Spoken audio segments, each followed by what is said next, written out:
À Moscou, Staline ne gouverne plus qu'à grands coups de mensonges.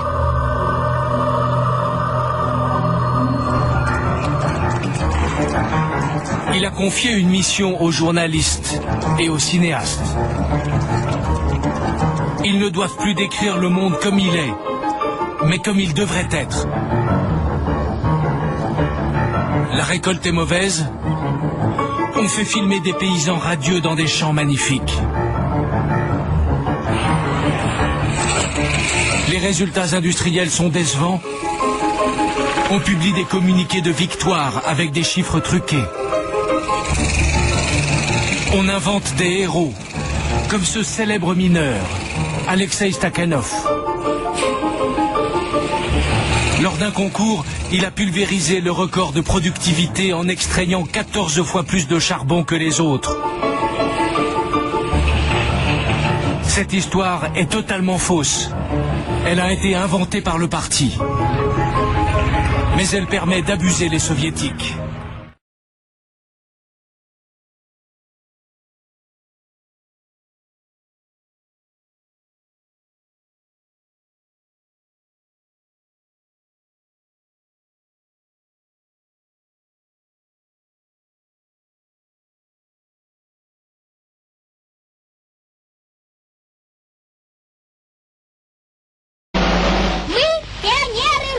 Великой, заботой партии всегда окружены. Мы скажем все горячее спасибо родному Сталину, фанатому страны.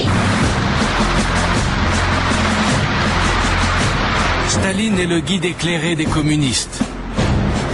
Son portrait est partout.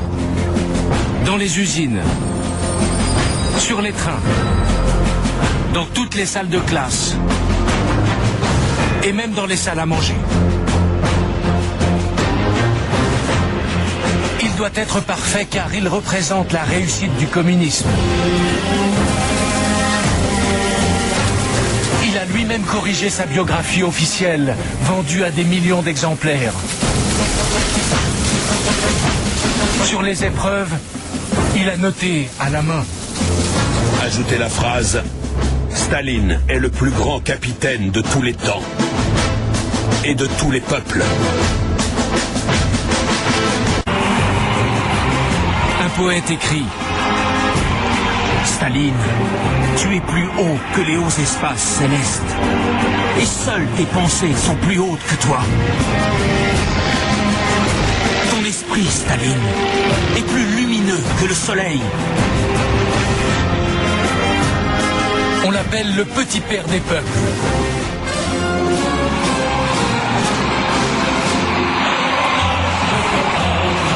Intoxiqué par la propagande, chaque année, des délégations communistes venues du monde entier et notamment de France viennent saluer à Moscou le petit père des peuples.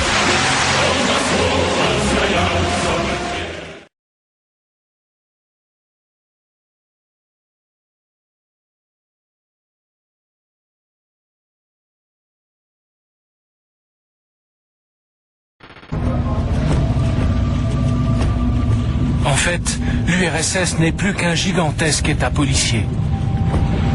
Les agents de Staline sont partout. Ils contrôlent toute la société. Ils ont reçu un ordre terrifiant. Non seulement arrêter les suspects, mais aussi les déporter. Partout, des milliers d'hommes, de femmes et d'enfants sont regroupés et embarqués vers des destinations inconnues.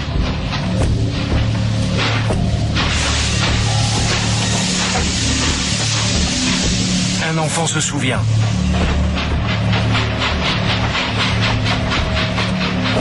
Combien de jours a duré le voyage? J'en ai aucune idée. Dans le wagon, 7 personnes sont mortes de faim. Quand nous sommes arrivés à Tomsk, ils nous ont fait sortir et ils ont déchargé les cadavres. Des enfants, des jeunes et les vieux. Ils sont dirigés vers le goulag, les camps de travail soviétiques. de véritables camps de concentration mis en place par Staline bien avant leur apparition en Allemagne.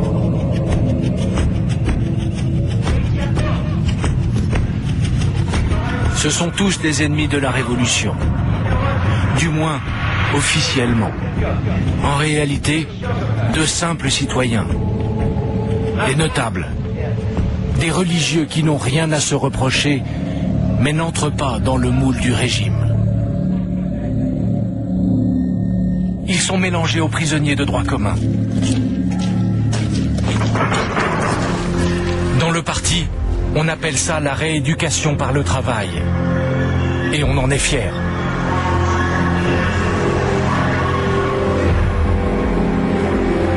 Ici, les esprits déviants doivent être remis dans le droit chemin.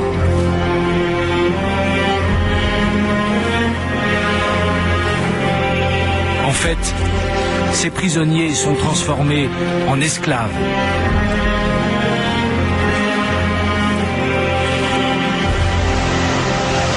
Dans les camps du Grand Nord, la température tombe parfois jusqu'à moins 50 degrés. Un prisonnier écrit: il est dangereux de cesser de bouger. Je n'arrête pas de me pétrir les orteils et de serrer les poings. Le fait de toucher un outil métallique à main nue peut vous arracher la peau.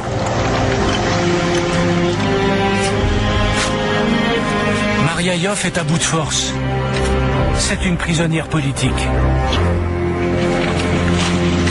Notre équipe est composée d'intellectuels. Mais parmi ces épouvantails, qui reconnaîtra les violonistes, les harpistes, les scientifiques? Nous sommes dans un état constant d'hébétude et d'abrutissement.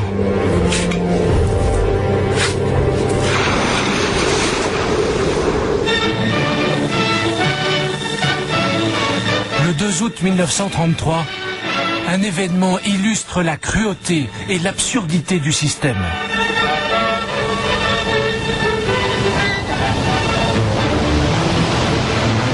Ce jour-là, on inaugure le canal Staline.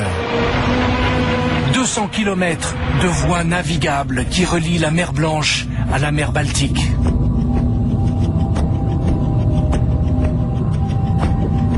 Avec de simples pioches, 300 000 prisonniers ont creusé ce canal.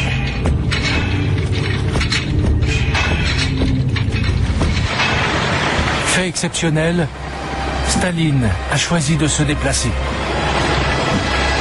Il veut faire du canal qui porte son nom le symbole de sa réussite.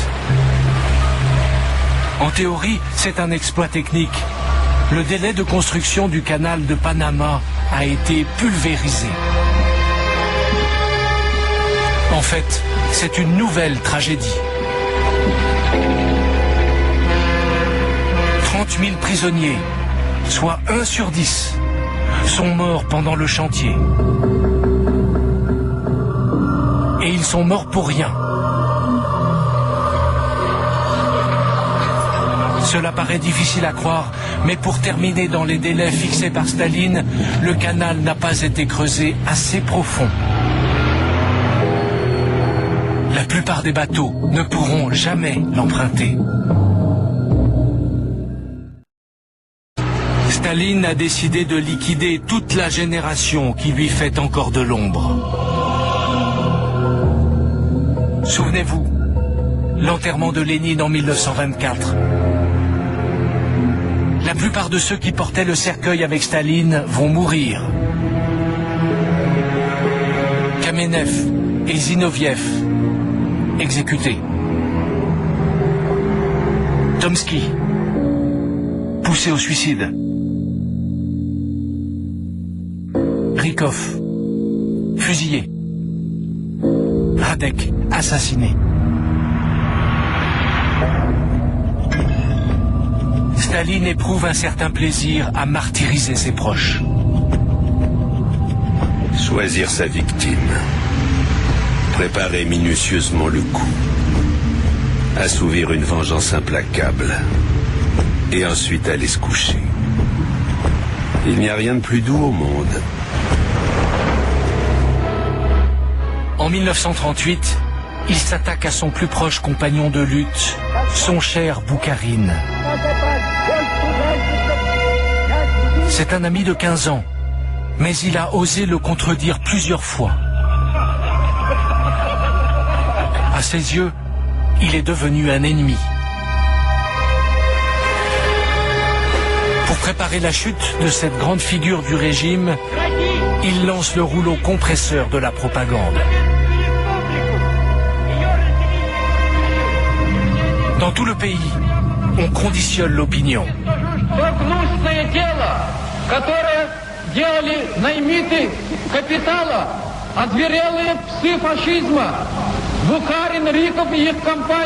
Товарищи, факты, которые я приводила, подтверждают те слова товарища Сталина о том, что наша страна окружена со всех сторон врагами, которые хотят разбить нашу родину, хотят поработить наши народы. Смерть этим врагам! Смерть этим паразитам!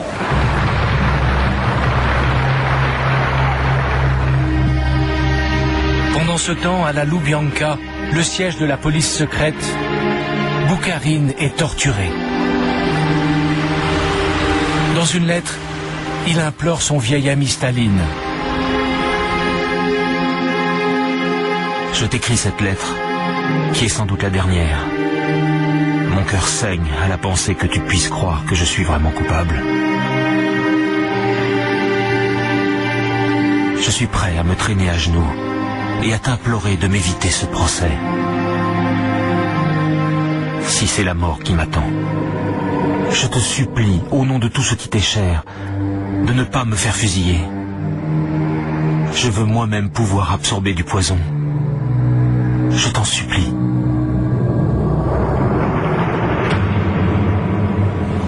C'est bien la mort qui attend Boukharine. Le 2 mars 1938, dans une salle remplie de membres de la police politique, son procès commence. C'est une formalité. Требует наш народ одного. Раздавите проклятую гадину. Boukharine est dans le box des accusés. Mais il ne reste de lui aucune image. Il n'a pas été jugé assez docile pour être utilisé par la propagande. Il sera fusillé et sa famille déportée.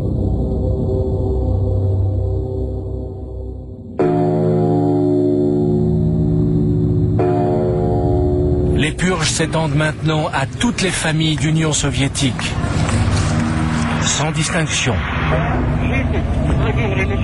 Staline voit des ennemis partout. Il est devenu totalement paranoïaque. Contre ceux qu'il soupçonne de menacer son pouvoir, il encourage la délation. Dans chaque village, on doit être prêt à dénoncer son voisin et même ses propres parents. En 1938, Staline a liquidé tous ses ennemis, réels ou imaginaires.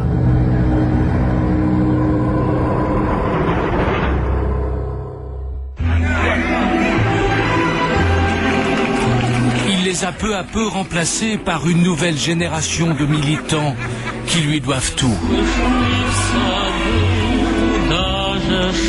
C'est la nomenclatura.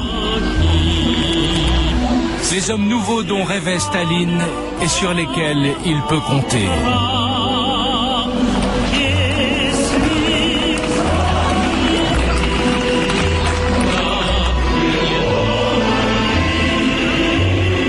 Ils se sont répartis les biens des victimes de la terreur et ils profitent des appartements libérés.